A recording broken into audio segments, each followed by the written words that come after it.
Alexander S. Pushkin அவர்களின் spade ராணி.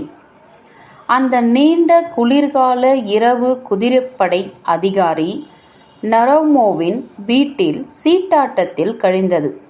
அதிகாலை 5 மணிக்கு களைத்துப் போன சீட்டாட்டக்காரர்களுக்கு காலை உணவு பரிமாறப்பட்டது. வென்றவர்கள் ருசித்து சாப்பிட்டார்கள். மாறாக தோற்றவர்கள் தட்டுகளை பின்தள்ளிவிட்டு சோகமான சிந்தனையில் உட்கார்ந்திருந்தனர்.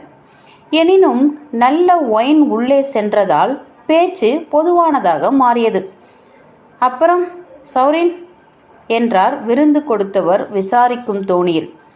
என்ன, வழக்கம் போல தோல்விதான். என்னுடைய அதிர்ஷ்டம் மட்டமாக இருக்கிறது. எவ்வளவுதான் நிதானமாக விளையாடினாலும் என்னால் ஜெயிக்க முடியவில்லை. அதெப்படி ஹெர்மான், நீங்கள் சீட்டை தொடுவதே இல்லை என்று குறிப்பிட்டார் ஒருவர். பொறியிற்படை இளம் அதிகாரி ஒருவரை பார்த்து, அதிகாலை 5 மணிக்கு நீங்கள் எங்களுடன் இருக்கிறீர்கள்.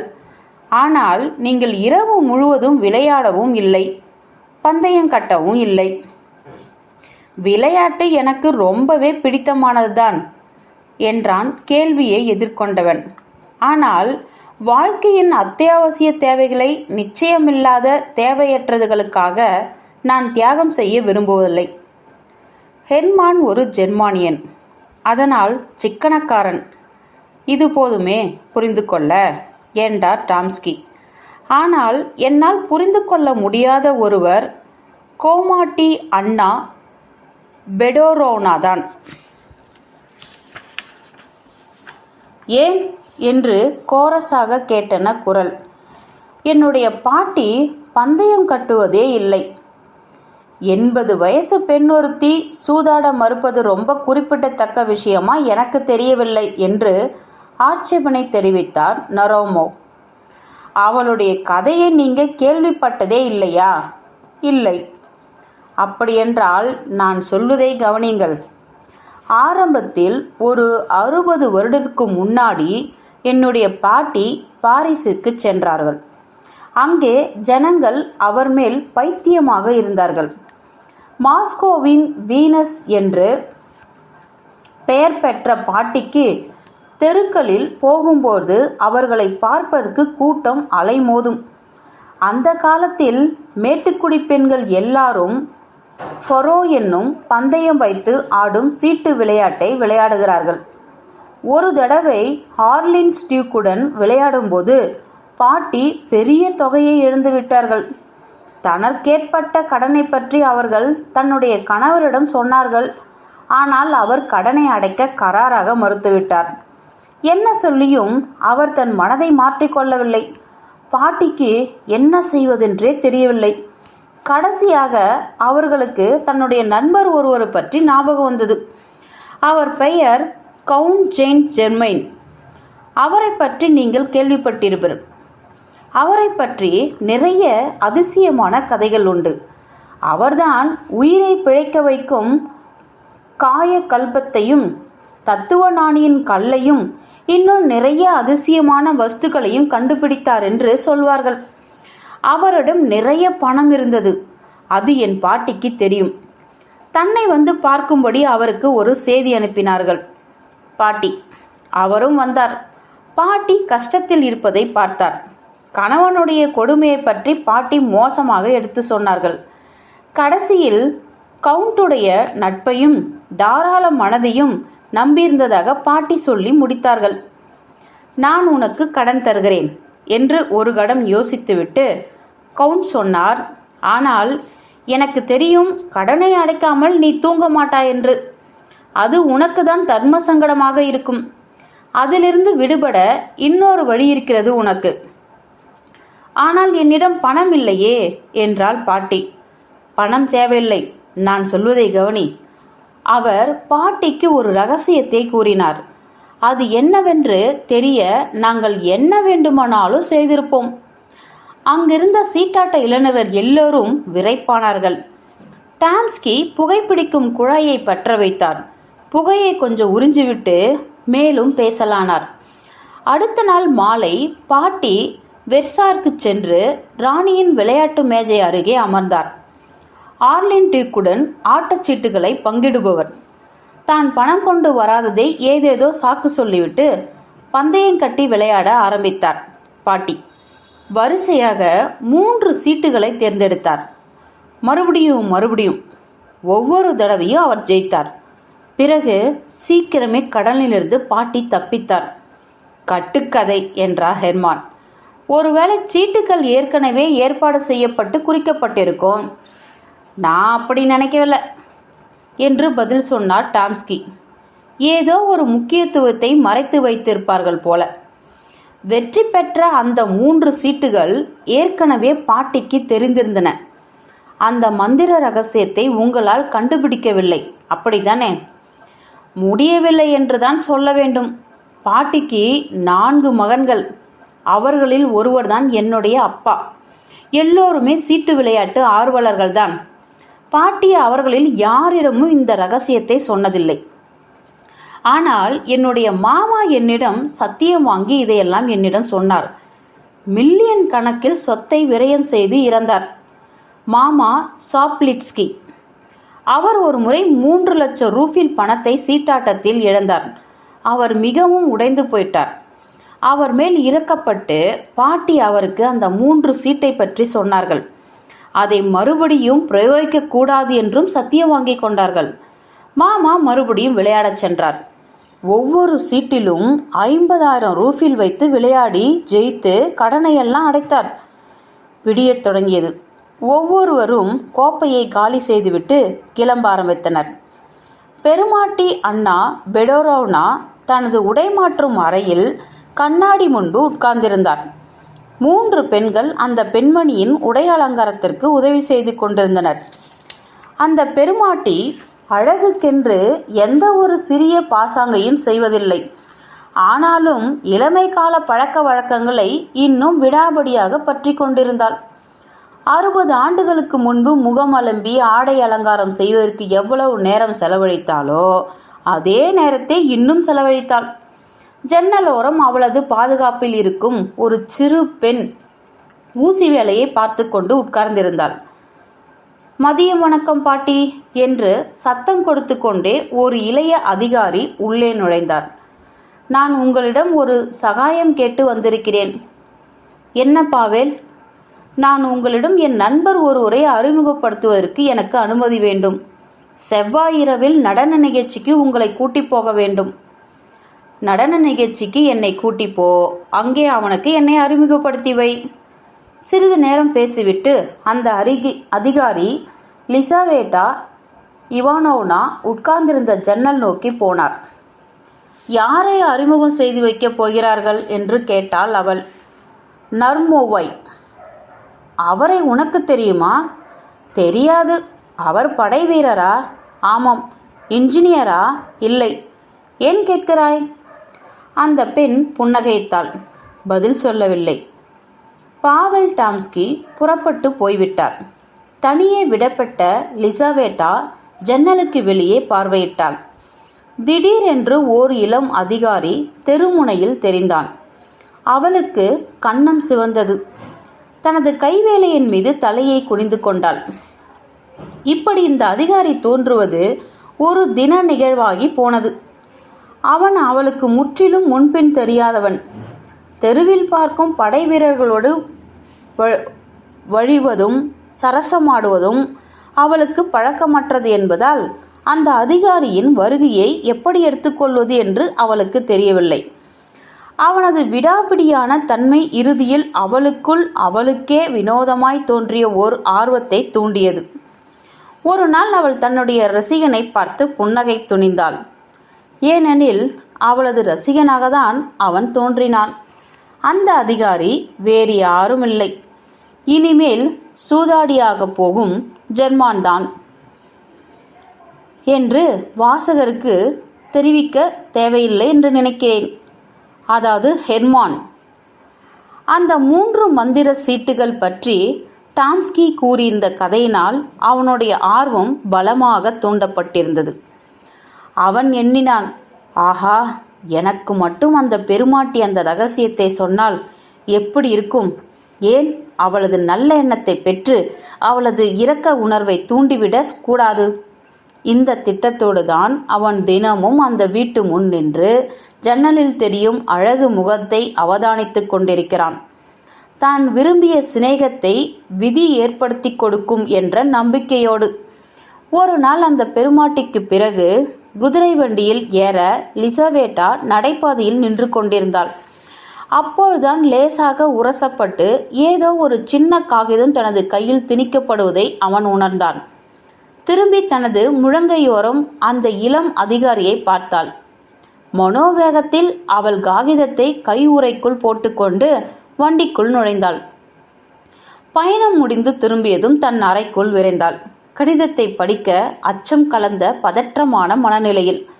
அது ஒரு மென்மையான மரியாதையான அன்பின் அறிவிப்பு. வார்த்தைக்கு வார்த்தை ஒரு ஜெர்மானிய புதினத்திலிருந்து நகலெடுக்கப்பட்டிருந்தது. இந்த நிஜம் லிசாவிற்கு வாஸ்தவத்தில் தெரியாது. கடிதம் அவளை மிகவும் கவர்ந்தது. ஆனால் எழுதியவனை மேலும் ஊக்குவிக்கக்கூடாது என்று அவள் நினைத்தாள். அதனால் சில வரிகளை எழுதி கிடைத்த முதல் வாய்ப்பிலே கடிதத்தோடு அந்த காகிதத்தை விட்டெறிந்தாள். அதிகாரி வேகமாக தெருவை கடந்து அதை எடுத்துக்கொண்டு ஒரு கடைக்குள் நுழைந்து வாசிக்க, இந்த திட்டுதலால் கொஞ்சம் கூட அதறியப்படாமல் சில நாட்களிலே இன்னொரு கடிதத்தை அவளுக்கு அனுப்பும் வாய்ப்பை பெற்றான். அவனுக்கு பதில் வரவில்லை. ஆனால் பெண்ணின் இதயத்தை புரிந்து கொண்டவனாய் அவன் விடாமுயற்சியோடு அவளை நேரில் சந்திப்பதற்கு கெஞ்சி கேட்டுக்கொண்டான். இறுதியில் பின்வரும் வரிகள் அவனுக்கு வெகுமதியாய் வந்தன. இன்றிரவு நாங்கள் அம்பாஸ்டரின் நடன விழாவிற்கு போகிறோம். அங்கே 2 மணி வரை இருப்போம். நாம் சந்திப்பதற்கான வழியை நான் ஏற்பாடு செய்கிறேன். நாங்கள் விழாவிற்கு கிளம்பிச் சென்ற பின் வேலைக்காரர்கள் ஒருவேளை வெளியே போய்விடலாம் அல்லது தூங்கி போய்விடலாம். 11:30 மணிக்கு நீங்கள் எங்கள் இல்லத்தின் முன் கூடத்தில் தைரியமாகவும் நுழையவும். யாராவது கேட்டால் பெருமாட்டியை பற்றி விசாரியுங்கள். யாரும் இல்லை என்றால் படிக்கட்டுகளில் ஏறி இடது பக்கம் திரும்பி போய்கொண்டே இருங்கள். ஒரு கதவு வரும். அது பெருமாட்டியின் படுக்கை அறையின் கதவு. அந்த அறையில் நுழையுங்கள். ஒரு திரைக்கு பின்னால் இன்னொரு கதவு வரும். அது தாழ்வாரத்திற்கு போகும் வழி. அங்கிருந்து ஒரு சுழற்படிக்கட்டில் ஏறினால் நான் இருக்கும் அறை வரும். நீங்கள் அங்கே நுழைந்து இருக்கவும். நான் திரும்பி வரும்போது உங்களை அங்கே காண்பேன். குறிப்பிட்ட நேரம் நெருங்கிய போது ஹெர்மான் இலையைப் போல நடுங்கினான். கட்டளைகளுக்கு முழுவதுமாய் கீழ்ப்படிந்தான். யாரும் அவனை பார்க்காததால் அவன் பெருமாட்டியின் படுக்கை அறைக்குள் சிரமமில்லாமல் நுழைந்தான். திரைக்கு பின்னாலிருந்த சின்ன கதவு வழியாக வெளியேறுவதற்கு பதிலாக அவன் அலமாரியின் தன்னை மறைத்து கொண்டு பெருமாட்டி திரும்பி வர காத்திருந்தான். நேரம் மெதுவாக நகர்ந்தது. இறுதியில் சக்கரங்களின் ஓசை கேட்டது. உடனே விளக்குகள் எரிந்தன. வேலைக்காரர்கள் அங்கும் இங்கும் நடமாட ஆரம்பித்தனர். இறுதியாக பாட்டி முற்றிலும் களைத்து போய் அறைக்குள் தள்ளாடியே நடந்து வந்தார்.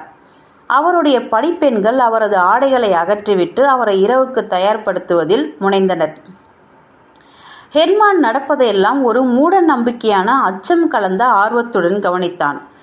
இறுதியில் பெருமாட்டி வெறும் தொப்பியும் கவுனும் அணிந்தபோது நடன விழாவிற்கான நீல சரிகை வேலைப்பாடு ஆடையில் இருந்ததை விட சற்று அமானுஷ்யத்தன்மை குறைந்தவராக காணப்பட்டார்.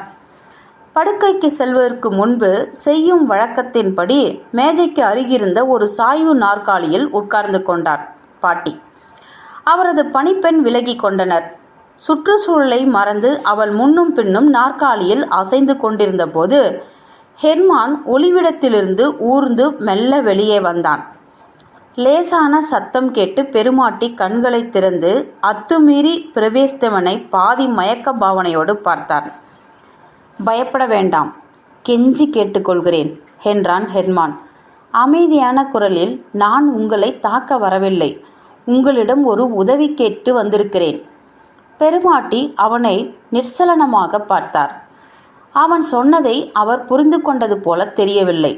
செவிடாக இருப்பாளோ என்று எண்ணிக்கொண்ட ஹெர்மான் அவரின் காதுகள் அருகே தன் உதடுகளை கொண்டு சென்று மறுபடியும் சொன்னான். ஆனால் கேட்டவர் முற்றிலும் ஊமையாக இருந்தார். என்னை நீங்கள் செல்வந்தனாக்க முடியும், உங்களுக்கு என்னால் எந்த செலவும் இருக்காது என்று கெஞ்சினான். இளைஞன் வெற்றி பெற செய்யும் அந்த 3 சீட்டை மட்டும் எனக்கு சொல்லுங்கள். பேசப்போவது போல பெருமாட்டி தன் உதடுகளை திறந்தால் ஹெர்மான் அமைதியானான். அது வெறும் வேடிக்கைதான், சத்தியமாக சொல்கிறேன், அது வெறும் வேடிக்கைதான் என்று பதில் வந்தது உலர்ந்த உதடுகளிலிருந்து. அது வேடிக்கை இல்லை. சாப்லிட்ஸ்கி உங்களால் தான் தன்னுடைய கடன்களை அடைத்தார். உள்ளே ஓடிய கிளர்ச்சி உணர்வு பாட்டியின் முகத்தில் கடந்து போனது. பின்பு அவர் பழையபடி தன்னுடைய உணர்வின்மைக்குள் திரும்பினார். மந்திர சீட்டுகளுடைய பெயர்களை சொல்லப் போகிறீர்களா இல்லையா என்று கேட்டான் ஹெர்மான். ஒரு சிறிய அமைதிக்கு பின்னர் பதிலில்லை. இளைஞன் தன் பாக்கெட்டிலிருந்து ஒரு துப்பாக்கி எடுத்து உணர்ச்சிவசப்பட்டு சொன்னான். சூனிய கிழவியே, உன்னை சொல்ல வைக்கிறேன் பார். ஆயுதத்தை பார்த்தவுடன் பெருமாட்டியிடமிருந்து உயிர் இருப்பதற்கான 2வது அறிகுறி வந்தது. அவர் தனது தலையை பின்னால் தள்ளி தன்னை பாதுகாப்பது போல கைகளை நீட்டினார். பின்பு கைகள் பொத்தென்று கீழே விழ அவர் அசையாமல் உட்கார்ந்திருந்தார். ஹெர்மான் அவரது கையை முரட்டுத்தனமாக பற்றினான். மீண்டும் அச்சுறுத்த முனையும் போதுதான் கவனித்தான் அவர் இறந்துவிட்டார் என்பதை. லீசாவேட்டா தன் அறையில் நடன விழா ஆடையில் அமர்ந்து ஆழ்ந்த சிந்தனையில் இருந்தாள். இளம் அதிகாரி அங்கே இருப்பார் என்று எதிர்பார்த்தாள். ஆனால் அவர் இல்லை என்பதை அறிந்து நிம்மதியடைந்தாள். அன்றிரவு நடந்த விழாவில் வினோதமாக டான்ஸ்கி அவளிடம் காட்டமாக பேசியிருந்தார். இளம் அதிகாரி மேல் அவள் கொண்டிருந்த மயக்கத்தை பற்றி. அவருக்கு என்ன தெரியும் என்று அவள் நினைத்திருக்கிறாளோ அதைவிட அதிகமாகவே தனக்கு தெரியும் என்று அவர் அவளிடம் சொன்னார். நீங்கள் யாரை பற்றி பேசுகிறீர்கள் என்று அவள் திகிலுடன் கேட்டாள். தனது காதல் வீர செயல் வெளிச்சத்திற்கு வந்துவிட்டதே என்று அவள் பயந்து போனாள். அந்த அற்புதமான மனிதனை பற்றிதான் என்று வந்தது பதில். அவனுடைய பெயர் ஹெர்மான். லீசா பதில் ஏதும் சொல்லவில்லை. டான்ஸ்கி மேலும் தொடர்ந்தார். இந்த ஹெர்மான் ஒரு காதல் வீர செயல் நாயகன். நெப்போலியன் உடல் தோற்றமும் மெஃபிஸ்டோஃபிலிஸ் இதயமும் கொண்டவன். குறைந்தது 3 குற்றங்கள் அவனுடைய மனசாட்சியில் பதுங்கியிருக்கிறது. ஆனால் நீ ஏன் இப்படி வெளிரி போகிறாய்? லேசான தலைவலி. ஆனால் நீங்கள் ஏன் இந்த ஹெர்மானை பற்றி என்னிடம் பேசுகிறீர்கள்? ஏனென்றால் அவனுக்கு உன்மேல் நிஜமாகவே நோக்கம் இருக்கிறது என்று நான் நம்புகிறேன். அவன் என்னை எங்கே பார்த்தாராம்? ஒருவேளை தேவாலயத்தில் அல்லது தெருவில். இந்த சம்பாஷணை இத்துடன் தடைப்பட்டு போனது. அந்த சின்ன பெண்ணுக்கு பெரிய வருத்தம். டான்ஸ்கியின் வார்த்தைகள் அவளுக்குள் ஆழ பதிந்தன. எப்படி விவேகம் இல்லாமல் தான் செயல்பட்டிருக்கிறோம் என்று அவள் உணர்ந்தாள். இப்படி அவள் நிறைய யோசித்து கொண்டிருந்த போது அவளது அறையில் கதவு திடீரென்று திறந்தது. ஹெர்மான் அவள் முன்னே நின்றான். அவனை பார்த்ததும் அவள் அதிர்ந்து நடுநடுங்கினாள். எங்கே போயிருந்தீர்கள் என்று திகிலோடு முணுமுணுத்தாள். பெருமாட்டியின் படுக்கை அறைக்கு. அவர் இறந்துவிட்டார் என்று அமைதியாய் பதில் வந்தது. ஓ கடவுளே, என்ன சொல்கிறீர்கள் என்று அலறினாள் அவள். மேலும் அவர்கள் இறந்ததற்கு நான் தான் காரணம் என்று நினைக்கிறேன். இப்பொழுது டான்ஸ்கியின் வார்த்தைகள் லீசாவின் மனதில் மின்னலடித்தன. ஹெர்மான் உட்கார்ந்து அவளிடம் எல்லாவற்றையும் சொன்னான். அவள் அச்சத்தோடும் அருவருப்போடும் கேட்டாள். இப்பொழுது புரிகிறது. அந்த உணர்ச்சிமயமான கடிதங்கள், அந்த தைரியமான பின்தொடர்தல்கள் எல்லாம் அன்பால், காதலால் விளைந்ததல்ல. பணம், அதுதான் அவனுக்கு வேண்டும். தனக்கு நன்மை செய்யும் பாட்டியின் மரணத்திற்கு தானும் ஒரு வகையில் கூட்டாளி ஆகிவிட்டோம் என்று அந்த சின்ன பெண் நினைத்து கொண்டாள். அழ ஆரம்பித்தாள். மௌனமாக அவளை பார்த்தான் ஹெர்மான். நீ ஒரு சாத்தான் என்று வீறிட்டாள் லீசா கண்களை துடைத்து கொண்டு. அவர்களை கொல்லும் நோக்கம் எனக்கில்லை. துப்பாக்கியில் குண்டு கூட இல்லை. இப்பொழுது எப்படி நீ இந்த வீட்டை விட்டு வெளியேறப் போகிறாய் என்று கேட்டாள் லீசா. கிட்டத்தட்ட விடிந்துவிட்டது. பெருமாட்டி தூங்கிக் கொண்டிருந்த போது அவர்கள் அறையை நாம் கடந்து போக வேண்டியிருக்கே என்று உனக்கு ஒரு ரகசிய படிக்கட்டுக்கு போகும் வழியை காட்டலாம் என்று நினைத்திருந்தேன். இப்பொழுது அப்படி செய்வதற்கு எனக்கு பயமாக இருக்கிறது. எனக்கு வழிகாட்டு, தனியே போகிறேன் என்று பதிலளித்தான் ஹெர்மான். அவள் அவனுக்கு துல்லியமான வழிகளை சொல்லி தெருக்கதவை திறப்பதற்கான சாவியும் கொடுத்தாள். இளைஞன் உணர்வற்ற அசைவற்ற கையை அழுத்திவிட்டு வெளியே சென்றான். பெருமாட்டியின் மரணம் எவரையும் ஆச்சரியப்படுத்தவில்லை. ஏனெனில் அது ரொம்ப நாட்களாகவே எதிர்பார்த்ததுதான். ஈமச்சடங்கில் அருகாமையில் உள்ள குறிப்பிடத்தக்கவர்கள் எல்லோரும் கலந்து கொண்டார்கள். தன்மேல் ஒரு தனி கவனத்தை ஈர்க்காமல் ஹெர்மான் கூட்டத்தில் கலந்து கொண்டான். எல்லா நண்பர்களும் இறந்தவரின் முகத்தை கடைசியாக பார்த்து முடித்தவுடன் அவன் பாடையை நெருங்கினான். குளிர்ந்த தரையில் சாஷ்டாங்கமாக விழுந்து வணங்கி ரொம்ப நேரம் அசைவில்லாமல் கிடந்தான். இறுதியில் பிணத்தை போன்றே வெளிரிய தனது முகத்தோடு எழுந்து சவப்பெட்டியை பார்வையிட படிக்கட்டுகளில் ஏறினான். அவன் கீழ்நோக்கி பார்த்தபோது இறுகி கிடந்த பிணத்தின் முகம் ஒரு கண்ணை மூடி அவனை நக்கலாக பார்ப்பது போல் அவனுக்கு தோன்றியது. திடீரென்று திரும்பியதில் தவறாக எடுத்த அடியால் அவன் நிலை குலைந்து தரையில் விழுந்தான். அவனை தூக்கி நிறுத்தினார்கள். அதே நேரத்தில் மயங்கி கிடந்த லீசாவை தூக்கி வெளியே கொண்டு சென்றார்கள். நாள் முழுவதும் ஹெர்மான் தனது வழமையான அமைதியை திரும்ப பெறவில்லை. தன் உணர்ச்சியை அடக்கும் நம்பிக்கையுடன் அவன் ஏதோ ஒரு ஓரமான உணவகத்தில் தனியாக உண்டு நிறைய குடித்தான். ஒயின் அவனது கற்பன உணர்ச்சியை தூண்ட மட்டுமே உதவியது. வீடு திரும்பிய தன் படுக்கையில் ஆடைகளை களையாமலே பொத்தென்று விழுந்தான். இரவில் அவன் பதறி விழித்தான். நிலவு அவன் அறைக்குள் பிரகாசித்து எல்லாவற்றையும் வெட்ட வெளிச்சமாக்கியது. ஏதோ ஒரு உருவம் ஜன்னலில் எட்டி பார்த்தது. பின் வேகமாக மறைந்து போனது. அதை அவன் கவனிக்கவில்லை. முன்னரை கதவு திறக்கும் சத்தம் கேட்டது. தனது வேலைக்காரன் மதுவருந்துவிட்டு தாமதமாக வீடு திரும்புகிறான் என்று அவன் நினைத்தான். தளர்வான செருப்புகளின் சரக் சரக் சத்தத்தை கேட்டான். அவனது அறை கதவு திறந்தது. வெள்ளை ஆடையில் ஒரு பெண் நுழைந்தாள்.